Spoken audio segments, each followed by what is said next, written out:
You're listening to Convenience Matters, brought to you by NACS. Whether it's for food, fuel, drinks, or snacks, about half of the U.S. population shops at a convenience store every day. We'll talk about what we see at stores and what the future may hold for our industry. That's a perfect tee up for today because we're going to talk about what is affecting our sales every day right now, and that's across the world. What we're talking about is the coronavirus because it's having a massive effect on retail. It's dramatically curtailed how people move about, how stores are selling items, and in overall economic productivity. But even after things return to normal, how dramatically will the effects of this virus have on retail? That's going to be today's discussion. Welcome to Convenience Matters. My name is Jeff Lenard with NACS. And I'm Carolyn Schnare with NACS. Before we dive in, I want to note that things are a little bit different today. Jeff and I are recording from our makeshift home recording studios, keeping our social distance.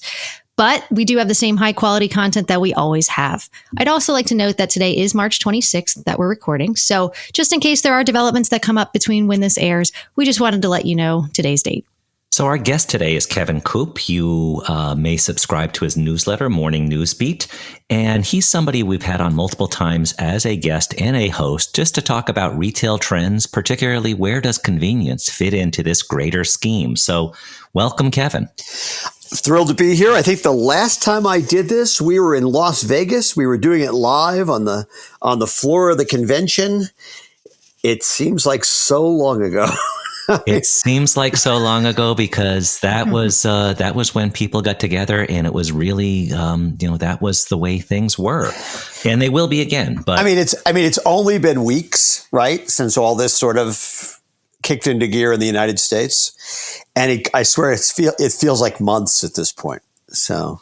Yeah, and everything is temporarily different, and we'll talk about some of those other areas in a little bit. But in focusing on retail, you every day Morning Newsbeat has a long list of what's going on, all kinds of retail, and some of these are challenges. Some of them are incredibly innovative ideas that CEOs are bringing forward. As you report on all this, are you starting to see any common themes that are emerging in the types of things that businesses are doing to not just react, but to be proactive related to coronavirus?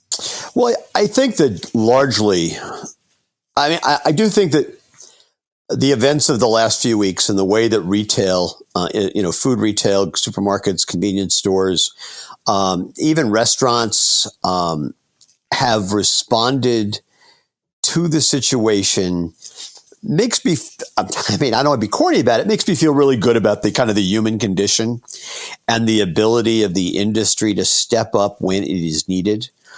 I do think that one of the things that has happened and is that retailers have realized how essential they are, even beyond the fact that they have been decreed by government to be essential. And so they've stepped up, and they've stepped up in a number of different ways, some of which I think will have implications long term, some maybe not. Whether it's opening an hour early so that senior citizens and people who are high risk can shop without the crowds. I'm a little distressed that I now fit into that category because I'm old, not because I'm high risk. I'm doing things like that. Offering free coffee, free food to people who are working in the medical field. Those kinds of things make you feel really good about the industry and again the essentialness, if that's a word, of what they do. So that would be a common theme. I really think that's kind of hopeful. Now it's only been a couple of weeks. Let's see how to the degree to which companies are able to sustain it, and also, by the way, as part of that, the way that company employees have stepped up, which is extraordinary. So now, go ahead. You made me think of something. I saw this cartoon. My cousin works in the grocery industry. She manages a grocery store, and I sent her this cartoon that I saw, and I'll send it to you too. It's the superheroes. It's Captain America and Superman and Wonder Woman, they're all standing there and they said, it's official. Grocery store workers are now in the club. And there's these couple of workers, but it's true. They're healthcare workers and our frontline employees at convenience stores, grocery stores are superheroes because they're there. They're braving that. They're taking their temperature every day just to get to work. Yeah. I do think, and we can have a much longer conversation about this particular thing, but it seems to me at some level, one of the, they've always been essential, right? And in so many ways, government and society and now employers have deemed these employees to be essential and to be important to the brand, whatever that brand happens to be. So they're getting raises, temporary raises. They're getting bonuses. I guess the question I would ask, and I have lots of questions I could ask about where this all ends up. The question I would ask is they've always been essential. So have you not been recognizing them and rewarding them to the degree you should have before now? Yeah. And I think that's a really important question to ask. And when you look at how employees are revered by people now, it comes at a time where you're also saying don't interact with each other. So the power of people is emerging when you can't gather. So in thinking about how this plays out, where will this redefine how everyone, whether it's convenience stores, grocery stores, department stores, deploys what some of them call their number one expense, others call their number one asset, where you're not just scanning items, but you're having a human connection on some level, because obviously people really need that stuff now. Well, I would hope so. I think that, you said some people call it the number one expense. Some people call it the number one asset. I would argue there's a third group, and that's the people who call it their number one asset, but actually think of it as being the number one expense, which is actually worse than just calling it an expense in its own way. I would hope that companies would realize that. I would hope that, if suddenly when this ends, and almost everybody who has put together raises for people has said it starts here and it ends here, leaving open the possibility or probability that if as lockdowns and shelter in place, as that extends out, they will extend out the raises, I would assume. The question is, a year from now, do they need to look at those people and say, you are what's important about my brand. You are the person who communicates the value and our value proposition to our customers. I need to recognize this either through bonuses or through raises or profit sharing. I love profit sharing because I think it's the most effective way to get people to really kind of buy in and have skin in the game. But do they need to extend that out? And I would argue that they do. There's a reason they call it the front lines. Right. These are frontline employees. Now, in a military situation, the front lines are the first people who get shot at. Well, it's the same thing in retail. Not get shot at, but they're the ones who are dealing with situations on the ground on a day-to-day basis. They are the ones who are interacting with customers. They're the ones who set the tone in a store. And I think that's true whether it's a convenience store with one or two people at the front end to check out, or it's a grocery store that's got 400 or 500 employees. I think it is the same. It happens differently. It happens to different degrees, but I do think that is that's critical. And I really hope that the retail industry as a whole sort of recognizes that and learns from this experience. I want to back up. You asked one other commonality. I think I've recognized. Not so much. Sometimes it's, to be honest with you, it's the stories I haven't run, and it's also from some of the emails I've gotten. There is still a certain amount of denial out there. There is a percentage of people. I think it's getting smaller, but I'm not entirely confident about that. People who are saying, "Hey, you know something? Why are you making a big deal of it? More people are going to die in car accidents this year than are going to die of the coronavirus. We're not banning cars, or more people die of the flu each year." And we just crossed 1,000. I mean, the percentages are growing so much each day. I mean, the fact that New York City alone has something like 26,000 people who are infected with this thing is an extraordinary number. And I think I said New York City, I meant New York State. That's an extraordinary number in a very short period of time. This, and I worry about some of the places where people are in denial, whether it's on the governmental side or the industry side, and they're not going to take it seriously until it's too late. And then they'll be in the situation of New York. New York just happens to be getting it first. So. Well, and I think you have the, even a week ago, we were people saying what you said there. And there are still people out there saying, well, I'm going to the grocery store every day. And I'm like, yeah, wear that as a badge of courage. But by the same, I think peer pressure is starting to kick in a little bit. Like you see someone, out there, even, you watch the morning news, even for that matter, they're a little too close for my comfort. I'm like, shouldn't you be like 6 or 10 feet apart? Why don't you just go home? Why don't it just be one of you? So I think it's just changed the perception of watching TV even for me. Or when I see people walking on a trail, I'm like, you're too close, step away. But, I think just hold my breath as I walk by someone. But I mean, it's just, it'll be different someday and we'll all get through this. But I think for right now, everything feels a little uneasy. Are you hearing that from your readers or in terms of like commenting on stories or the way I know I love your FaceTime with you on your every day and FaceTime with yourself. FaceTime with you, I don't think was the official name. But I mean, I think, are people saying that to you? Yeah. Are they saying, yeah? People, I'm not even sure that I consciously, I've been doing this a long time. I've been doing Morning Newsbeat for more than 18 years. And for the last, 4 or 5 years, my first item every morning has always been sort of like the Monday eye opener. I just would try and find something interesting and different to kind of start that day with. And I guess a week and a half or so ago, I just started replacing it with my FaceTime, which are just kind of short vignettes, with me on camera. And people actually like that human connection. I think by and large, I think people are hungering for that. One of the things that I've tried to kind of find stories that reflect this is the notion that social distancing doesn't mean distant. And I think that is something people are responding to. I think people are looking, I've talked to a number of people who have said, one of the things they've done is they've started to go through their email contact list and reaching out to people they haven't talked to in a while, just because they can.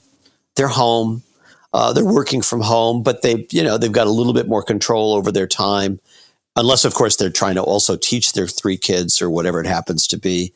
My wife's a 3rd grade teacher, and she, all of the kids that she teaches, pretty much all the kids she teaches, are at home. They're doing, e-learning. But they're home with their parents, and their parents all have jobs, and the parents are trying to do their jobs, and they're trying to help facilitate the teaching of the kids. And it's like, there's a lot of stress. There's a lot of stress out there right now. Me too. Right here, I've got my kids on strict lockdown. I'm in the basement in my home apartment, and I'm like, or my home, and I'm like, stay away. I hear no thumping upstairs. If you fight, I will put you under the threat of either death or I'm taking away your electronics. And they're like, not the phone. Yeah, not the phone. I'm like, one. death is better. Yes, I hear you. And it's so important. And I do think that one of the things that'll come out of it, and this isn't about retail necessarily, but it is in a broader sense, is I think parents are going to appreciate teachers more. I also think teachers might appreciate parents more. My wife said that she sort of took an informal poll of the kids today, and she's got like 22 kids in her class, and they really wanted to go back to school. So maybe kids are going to appreciate school more. So we'll all appreciate retail employees more. Maybe retail employees will appreciate customers more. I would hope that, one of the things that comes out of things like this is the notion of community. And I think that is something that I certainly try to do in Morning Newsbeat. NACS does that. I mean, it's not just a trade association and your members. It's if you do it right, and you guys have always been really good at doing this right, it's creating a sense of community that transcends just the transactional nature of a business relationship. And I think that, you can always hope that it's going to last a little bit longer than the crisis. And that's a good tee up for what I want to talk about. You had talked about video and the importance of that, talking about the importance of being there. And Stu Lenard's is a perfect example. For people who don't know Stu Lenard's, it's a small chain of grocery, 3-4 stores, I believe, in the Connecticut 7. area. I think they're up to 7 now. now. They Stu Lenard Jr. spoke at the NACS show a couple of years ago. We focused on him on Ideas to Go. The video is still online at convenience.org/ideas to go.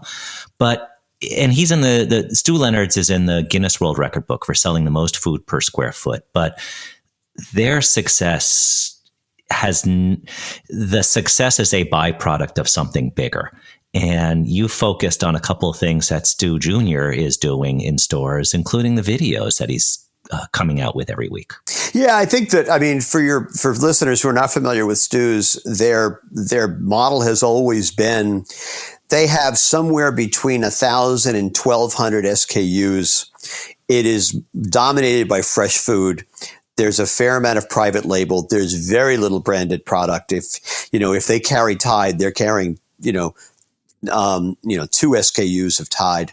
They'll carry Coca-Cola and things like that. But it is a fresh food and a private label dominated experience. It is a directed traffic flow. So you're going out, once you get once you get in the lane, you're not getting out of the lane pretty much. Yeah, it's like IKEA. Right. There are no straight, there's no right angles. Yeah, but it's not like I always love the Tina Fey line about IKEA, that it's where marriages go to die. I don't feel the same way about Stu's.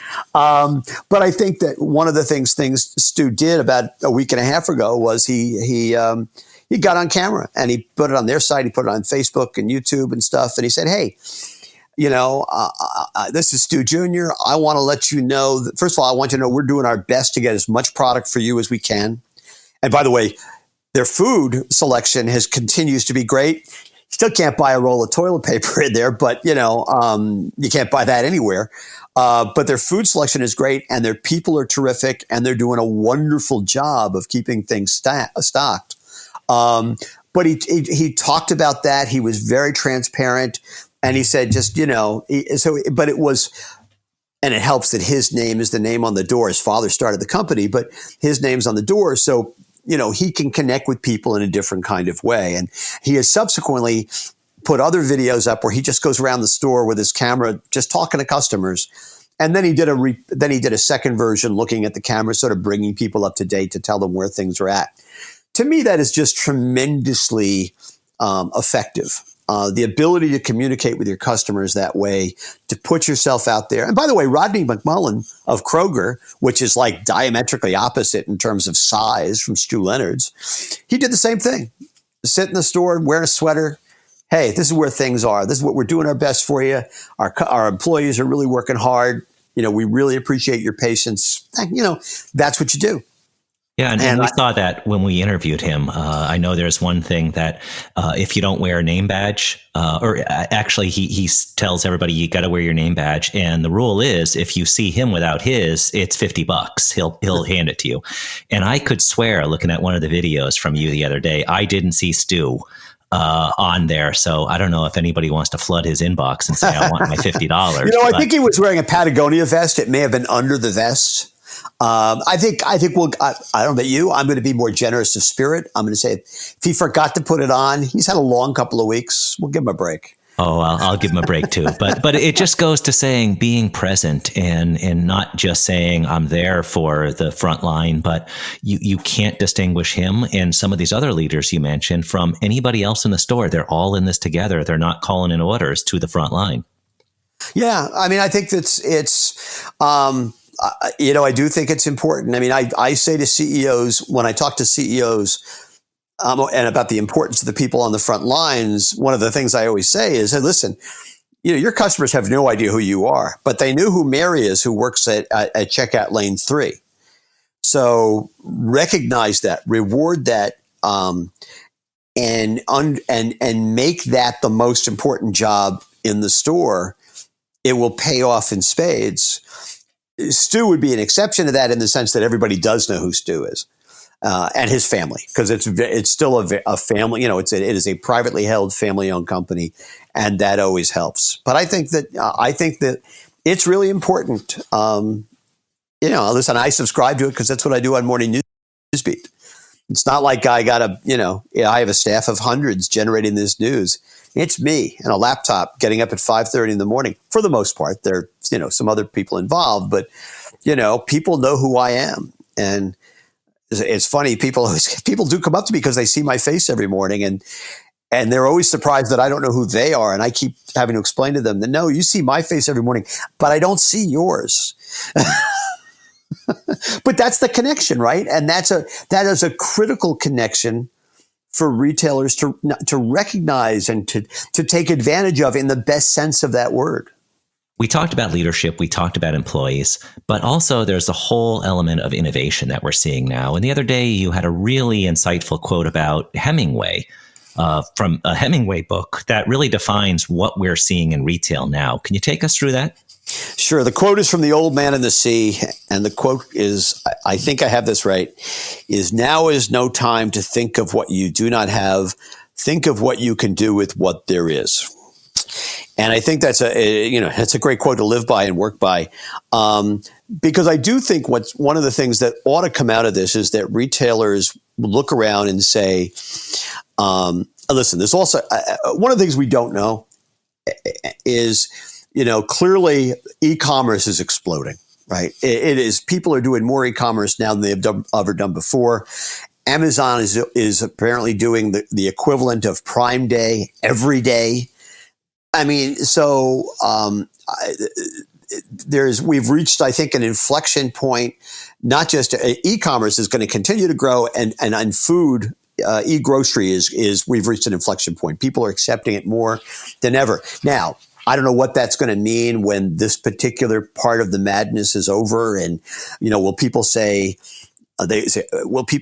will people everywhere go, oh my God, I really got to get back to the store. I really hated that e-commerce thing. Or will they say, oh man, that made my life a lot more convenient in a lot of ways. I'm going to continue doing it more than I did before.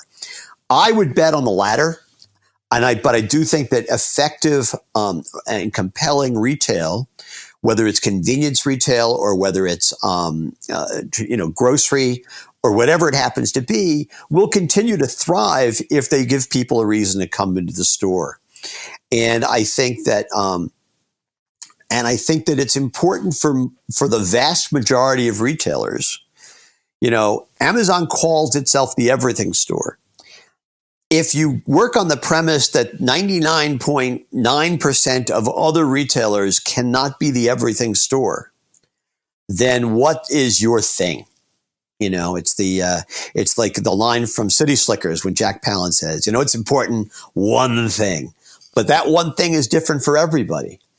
And so I found it that there was an ad. I haven't as of us recording this, I haven't used it yet on Morning Newsbeat, but there was an email that Zupans, which is a wonderful 3-store retailer out in the Pacific Northwest in Portland, Oregon, sent out the other day to its people, and it said, hey, spring has not been canceled, and we are delivering. So, and you can come to our store because we're a grocery store. And just because we're all going through some tough times doesn't mean you can't get a good bottle of wine and a nice piece of fish and maybe some flowers to put on the table. And I thought to myself, man, they know exactly who their audience is. And they are talking about the world in a way that transcends the moment. And they know what their thing is. And I think that's important. I think that they are, to use the Hemingway line, they're making do with what there is and what they have and what their strengths are. Always play to your strengths. I think if retailers don't come out of this thinking to themselves, what do we do that Amazon, and I hate to hold them up as the always as being the evil empire. But, what does Amazon do what do we do that Amazon can't do? Or what do we do that Amazon won't do? And how do we focus on that stuff? And I think Sorry. Well, I was going to say that's something that you've talked about a lot too. And when you say Amazon, do you also think Amazon Go? Are you holding that in the same regard? Because Amazon Go is the convenience store / grocery, whatever you want to call them. I want to say might be coming out as a big winner in this, because I've been to some of those stores and you walk in and you don't see anyone and it's like perfect today, right? But then in another couple of, weeks or so, you kind of want to see those people again. So disruptors like Amazon Go, where you're contactless shopping and payment and everything else. Do you see those disruptors winning in the end here, or I think my feeling is that Amazon Go checkout free technology is probably would have been the big winner anyway. But even at the end of this, there's only like 14 or 15, I think, Amazon Go stores. They've tested one out in a larger Amazon Go grocery in Seattle. I mean, they opened it a week before everything, all this stuff hit. In Seattle is basically a ghost town at the moment. So, I think that, but I do think that, listen, I think checkout free technology is, I've always thought since the first time I went to an Amazon Go, and I think we did a long conversation about this, I think it's as important as scanning long term. I mean, it's going to take some time to get there. Nobody thinks that the checkout experience is the best experience in the store. And so if you can emphasize other parts of the store and get rid of the checkout part of it, I don't see why you wouldn't do that. And Amazon's again, this has all happened like 2 or 3 weeks ago. 2 or 3 weeks ago, Amazon had announced that they were actively selling that technology or licensing the technology. They were opening it in 2 or 3 shops at Newark Airport, which is another ghost town at the moment. So a lot has happened since they made those announcements. But I think that is certainly. So I think I don't know if Amazon Go as an entity is necessarily, I don't think we're going to necessarily see those in every town. They can have a lot more impact and do a lot and and get it a lot more present just by licensing it out to other companies and probably make a lot more money. I had another thought, a disruptor, going further back is credit cards. Now most of us have been used to using credit cards for everything. For, cash, like if I carried more than $5 in my wallet, that was an odd day. But in cash, I mean. So what about my father pays for cash for gas at a gas station, gets out of the car and hands it to someone. And then in New Jersey gets back in his car and someone does all the work for him. But what do you think the future of cash will be like? It's a really good question. There are a couple of shops in my town, like the local bagel store, where when this all started, they said, we're not taking cash anymore.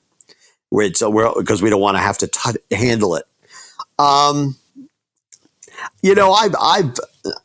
You can count me among the people who thinks that, cash is,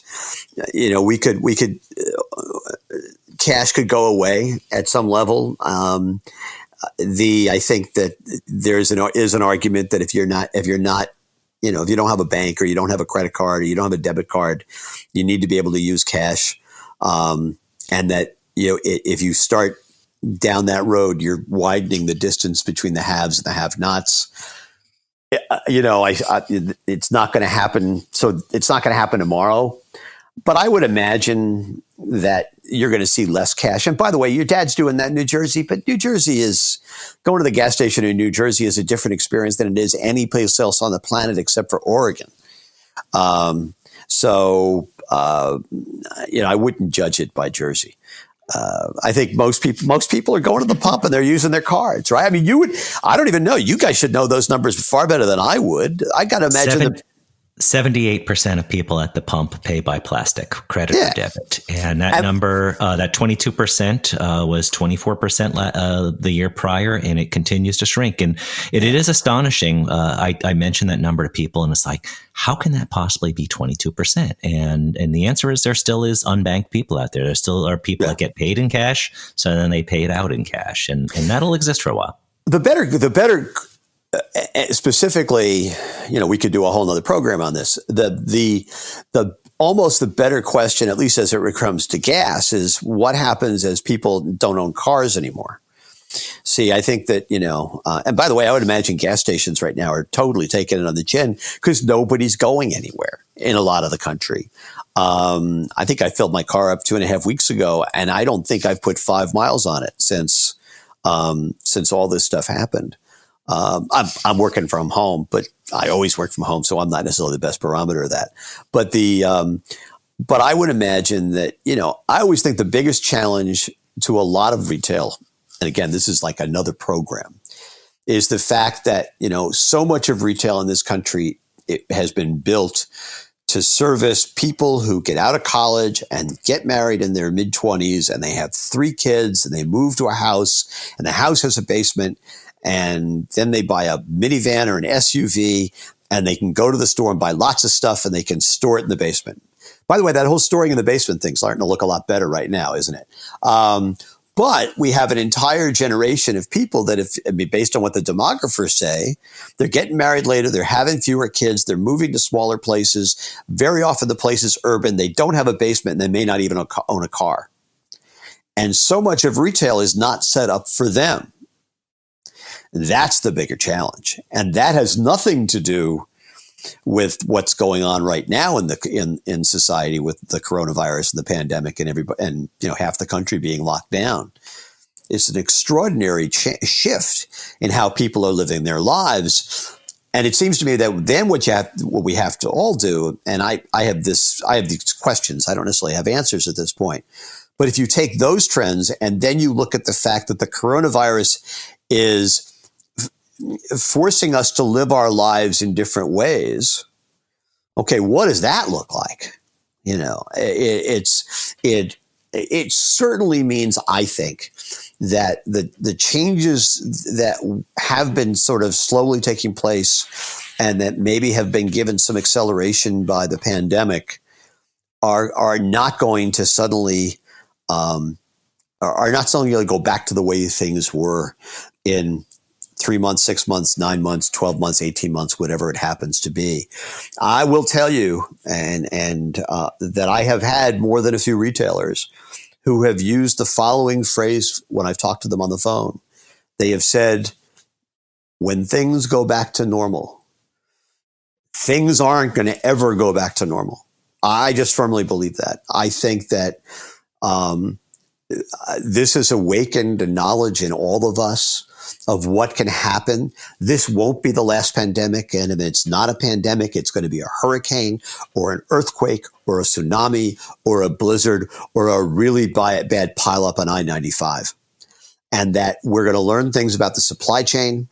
We're going to learn things about being effective as opposed to just being efficient.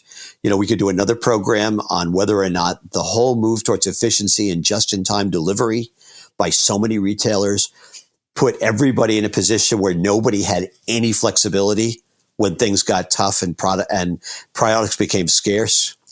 And so I think that, that all these things have happened, and I think everybody's going to have to reevaluate. But the last thing anybody should say is when things get back to normal. I just think that is a serious mistake. So let me tie it up in a final question. And the what if scenarios they're very scary. They're very scary for people's health. They're very scary for people's business health. And let's not sugarcoat. There's a lot of uncertainty going on now related to the whole what if discussion. And we don't know how that's all going to play out. But at the same time, let's end on an optimistic note and look at the what if opportunities, kind of what you just alluded to, might come out of this. And what if this new normal, shall we call it, includes massive opportunities that we didn't see coming. Like, for instance, let's just mention delivery. Grocery has tried to perfect it. Others have tried to perfect it. It's expensive to get product to people, and people don't want to pay more than $1 or $2 to do that. Now they will. And you're even seeing car commercials. I saw one the other day where essentially the car commercial went like, you just pick out the car and we will drive it to you and it's yours. And first off, it talked about the sanctity of the home and how it's convenient and things like that. But the other thing I was thinking is like, whoa, that means no haggling. That means big margin. So that delivery is really just a higher margin. And there may be some things that retailers, or not maybe, as you manage day to day, staying in business, fighting for that customer, there's also opportunity to look at what your business looks like 2 years from now. And it could be really robust. Yeah, I might challenge you on the idea that it means higher margins, especially like in the car business, because one of the things we all have access to is lots of information about what cars cost and who charges what for what. There's so much information there you can actually drive down. You can drive down costs just by playing the odds and talking to a lot of different retailers. But I totally take your point about that. Yeah, I mean, I have a Mustang. If I were going to replace my Mustang with another Mustang, quite frankly, I don't have to take the thing for a drive. I have to pick out a color, decide what model I want, decide what accoutrements I want, and then go from there, and then just work on price. So I'm totally with you on a lot of that. I'll tell you one thing. I think that I guess this is optimistic. I think so. Some might not think so, but one of the things I think we're going to see is I think you're going to see unusual pairings. I don't know if they're going to be alliances or they're going to be partnerships or they're going to be right out mergers and acquisitions. I think we're going to see a lot of that in the next couple of years. I think because it's going to make sense for people to build strength by building on each other's foundations. And so it's entirely possible that a convenience store chain could be acquired by or could acquire a grocery store chain because they will bring different things to it. The convenience stores could then also be used not just as stores, but as delivery depots for products that are for click and collect. I think that there's the opportunity there for companies to look at each other and say, we are better off together than competing with each other. So I think that's hopeful. And by the way, that allows them to better compete with the likes of Amazon, right? Or Walmart or whoever it happens to be. But by the way, Amazon could be in that equation too. Amazon just bought 2 Fairway supermarkets in New Jersey. Those are big stores. Now we don't know what they're going to do with them, but so they'll be a player as well. But I think we're going to see some activity on the merger and acquisition front, and it won't be driven by greed, maybe a little bit, but it'll be driven by people understanding that you got to protect your flank, you got to protect your front lines. You have to be equipped with lots of different weapons to compete in this environment. And I think that's where we're going to see. So I think that's where we're going to see some activity. If you're in the M&A business, I think it's probably a good thing right now. Well, thank you. We'll end on that, Kevin. And as you said, there will be more conversations with you because we appreciate your retail insights. And for those of you who don't already get Morning News Beat, go to morningnewsbeat.com and it'll come to your inbox every day. That is convenient. And we appreciate your time on this, Kevin. So thank you very much for joining us today. My pleasure. Anytime. It's always a blast. And thank you for listening to Convenience Matters. Convenience Matters is brought to you by NACS and produced in partnership with Human Factor. For more information, visit convenience.org.